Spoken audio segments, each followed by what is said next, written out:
శుభకార్యాలకు పూజార్ల కోసం వెతుకుతున్నారా? పూజారీస్.com లో అతి తక్కువ ధరలకే పూజార్లను ముందే బుక్ చేసుకోండి. వెంటనే కాల్ చేయండి. నమస్తే. ప్రస్తుతం మనతో ఉన్నారు ప్రముఖ ఆధ్యాత్మికవేత్త, ప్రముఖ జ్యోతిష వాస్తు పండితులు సురేష్ శర్మ గారు ఉన్నారు. వారితో మాట్లాడదాం. నమస్కారం గురుగారు.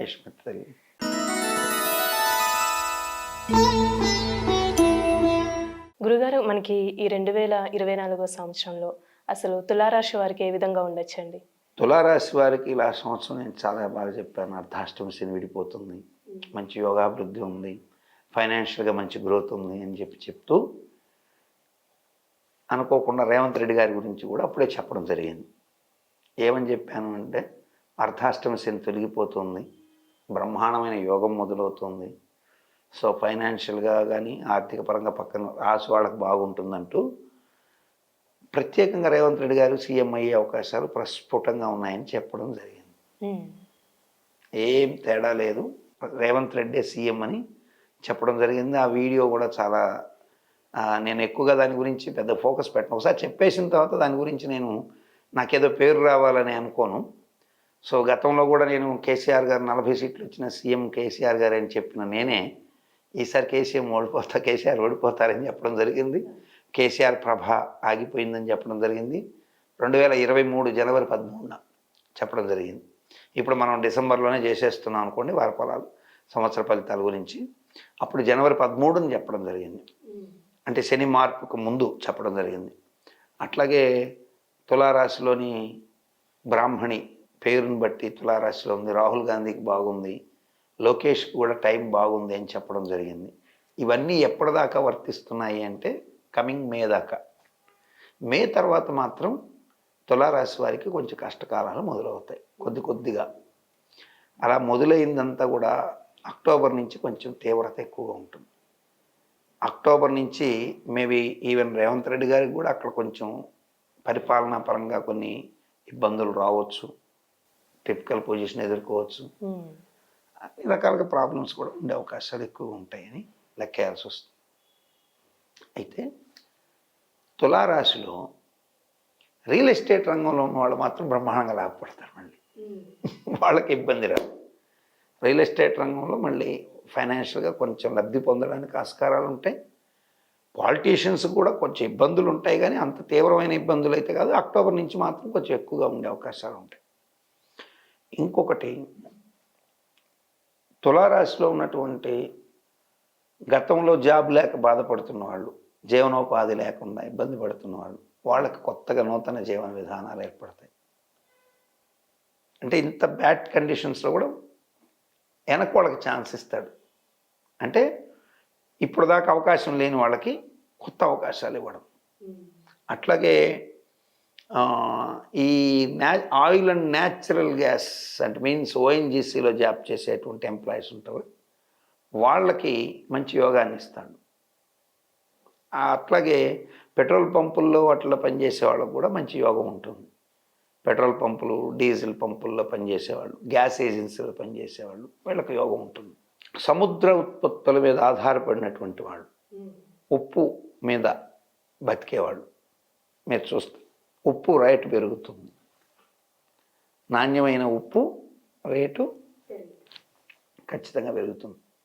కందిపప్పు 200 రూపాయలు దాటిపోతుంది కేజీ.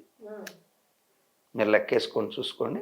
కందిపప్పు రేటు తగ్గాలి, కుజుడు రాజు అయితే, కానీ పెరుగుతుంది, ఖచ్చితంగా పెరుగుతుంది. ఇటువంటివి ఎక్కువగా జరిగే అవకాశాలు ఉంటాయి. సినీ కళాకారులకి గడ్డు కాలం. తులారాశిలో ఉన్నటువంటి వాళ్ళు మాట నిలుపుకోలేకపోవడం, ఇచ్చిన కాల్ షీట్లకి సరైనటువంటి రెస్పాన్స్ లేకపోవడం, లేజినెస్ కమ్మేయడం, వివాదాల్లో చిక్కుపడడం, ఇంకా లోతుకి వెళితే పాత డ్రగ్స్ కేసులు ఉంటే తిరగబడి వాటిల్లో చెడ్డ పేరు తెచ్చుకోవడం, అక్రమ సంబంధాలు నరుపుతూ దొరికిపోవడం, వివాదానికి కారణభూతమవుతాయి.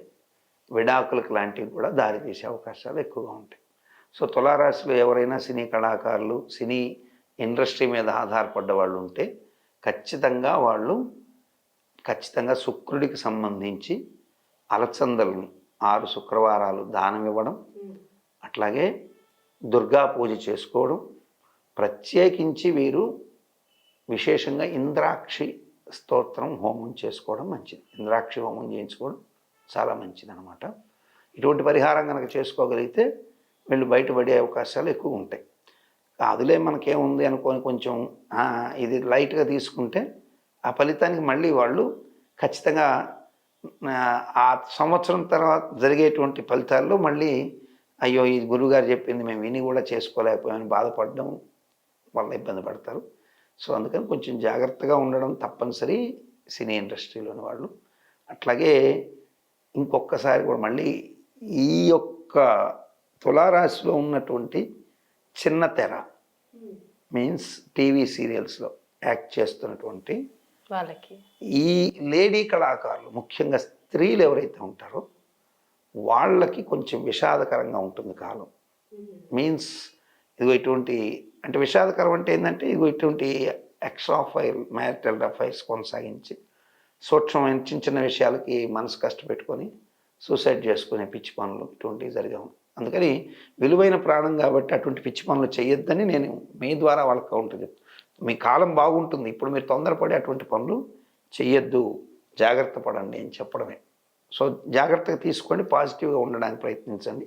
అట్లాగే ఆయా రంగాల్లో ముఖ్యంగా శాటిలైట్ మీద వెబ్ సిరీస్ల కంటెంట్లో చేసే వాళ్ళకు కూడా ఇది వర్తిస్తుంది. ఇప్పుడు బిగ్ బాస్ లాంటి వాటిలో యాక్ట్ చేసిన వాళ్ళు ఉంటారు, వాళ్ళు ఇటువంటి డెసిషన్లకి కారణభూతం అవుతారు. కొంచెం జాగ్రత్తగా ఉంటే నా వీడియో వాళ్ళకి రీచ్ అవ్వాలని నేను కోరుకుంటున్నా. వాళ్ళు అలర్ట్ అవుతారు, ఓకే ఏం చెప్పాడు, మనకు మంచి రోజులు ఉన్నాయి కాబట్టి మనం అటువంటి పనులు చేయకూడదని జాగ్రత్త పడితే చాలు. వాళ్ళకి రీచ్ కాలేదనుకోండి, ఖచ్చితంగా వాళ్ళు ఏదైనా డెసిషన్ తీసుకొని రేపు ఒక వార్త మనం మన న్యూస్ ఛానల్లోనే పలాని ఈ వెబ్ సిరీస్ లేకపోతే బిగ్ బాస్ లాంటిది ఎవరో ఇలా జరిగింది అనేటువంటి వార్త వినడం బాధాకరం. అటువంటి రాకూడదని మనస్ఫూర్తిగా కోరుకుంటున్నాను.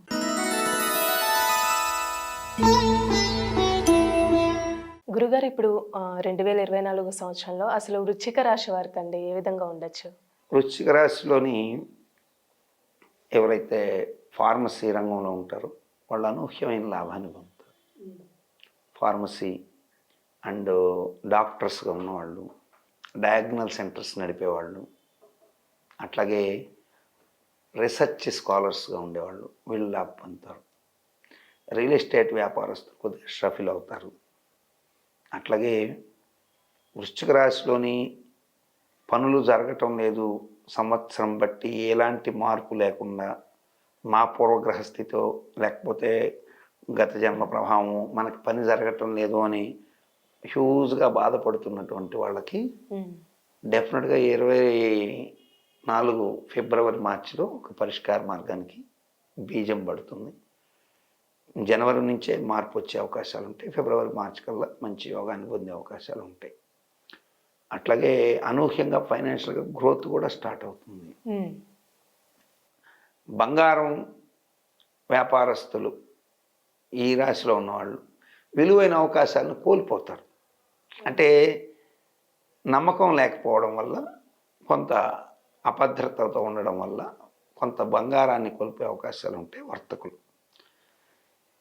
ఇక ఇనుముకు సంబంధించినటువంటి ఉత్పత్తులు, స్టాండర్డ్ ఐరన్ బిజినెస్ నడుపుకునే వాళ్ళకి బ్రహ్మాండంగా ఉంటుంది.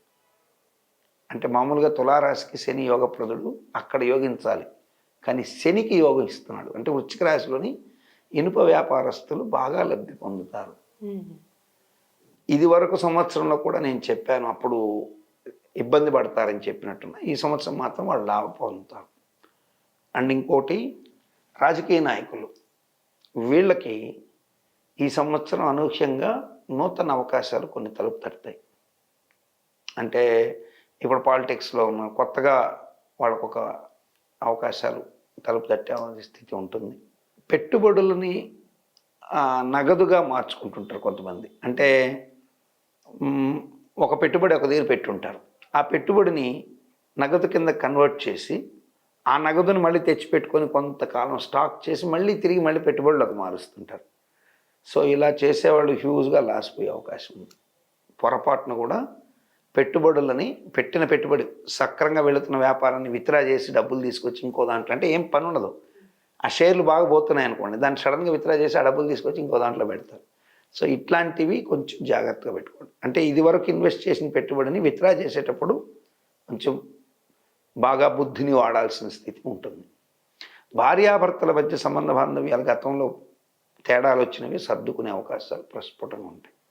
అన్యోన్యమైన దాంపత్యానికి మార్గాలు ఉంటాయి. కోర్టులో విడాకుల కేసుల్లో ఎదుర్కొంటున్నటువంటి వాళ్ళకి స్వాంతన లభించే అవకాశాలు ఉంటాయి. అట్లాగే సత్సంబంధాలు మెరుగుపడతాయి. నూతన గృహ ప్రయత్నాలు కొంతమేరకు సఫలీకృతం అవుతాయి. సంతానం లేక బాధపడే వాళ్ళకి సంతాన విషయంలో మంచి జరిగే అవకాశాలు ప్రస్ఫుటంగా ఉన్నాయి. అయితే సంతాన పరంగా తీసుకునే నిర్ణయాలు ఉంటాయి చూసావా, అంటే పిల్లల భవిష్యత్తు కోసం వాళ్ళ భద్రత కోసం తీసుకునే నిర్ణయాలు వికటించే అవకాశాలు ఉన్నాయి. అట్లాగే పుత్ర మూలక ఇబ్బందులు కూడా కొన్ని ఉంటాయి. పోయినసారి నేను ధనుసు రాశికి స్పష్టంగా చెప్పడం జరిగింది, పుత్ర నష్టాలు జరిగే అవకాశాలు ఉన్నాయి కాబట్టి జాగ్రత్త పడండి అని. తర్వాత నాకు కొంతమంది లేడీస్ ఫోన్ చేసి వాళ్ళు నాతో చెప్పుకొని బాధపడడం జరిగింది. మా అబ్బాయి చనిపోయినారు, మీ వీడియో చూసే లోపల చనిపోయారు, మరి రెండో వాడికంటే పూజ చేసుకోవాలి అని చెప్పాను. వాళ్ళు దాన్ని పెద్దగా తీసుకోలేదు, తేలిగ్గా తీసుకున్నారు. అంత జరిగిందని చెప్పి బాధపడ్డవాళ్ళు ఆ పూజ గురించి చెప్తే వాళ్ళు దాని గురించి పెద్దగా స్పందించకపోవడం, ఆ తర్వాత ఇంకొక బిడ్డ కోల్పోయినారని చెప్పి మా ఆఫీస్ వాళ్ళకి చెప్పడంతో నాకు చాలా బాధ వేసింది. తెలిసినప్పుడు కొంచెం జాగ్రత్త పడాలి. ఇప్పుడు పంచమంలో శుక్రుడు రాహుతో ఉండడం చేత ఇయర్ స్టార్టింగ్లో ఇది ఉగాది అప్పుడు ఆ రాహు పంచమంలో ఉండడం వల్ల ఉచ్చస్థానంలో ఉన్నటువంటి కొడుకులు భవిష్యత్తుకి ఇబ్బంది పెట్టే పరిస్థితులు వస్తాయి. అప్పుడు గురువు ఎక్కడ ఉంటాడు అంటే శుక్రుడు ఇంటిలో ఉంటాడు. అటువంటి ప్రభావాలు ఉంటాయి. తర్వాత మార్పు వస్తుంది. ఆ మార్పు వచ్చేలోపు ఇక్కడ జరగాల్సిన డ్యామేజ్ జరగకుండా చూసుకోవాలి. ఖచ్చితంగా ఆ విషయంలో జాగ్రత్త పడితే ఖచ్చితంగా వృశ్చిక రాశి వారికి మంచి ఉంటుంది. మొత్తం మీద వీళ్ళు అన్ని రకాలుగా కూడా శుభంగా ఉండాలి అనుకుంటే శుభకామన పాశుపత హోమం చేసుకోవడం మంచిది. లేకపోతే నవగ్రహ శాంతి, అన్ని గ్రహాలకు సంబంధించి యథాశక్తి పూజ చేసి దానాలు ఇచ్చేయడం మంచిది. చాలా చక్కగా తెలియజేస్తారు గురుగారు. ధన్యవాదాలు.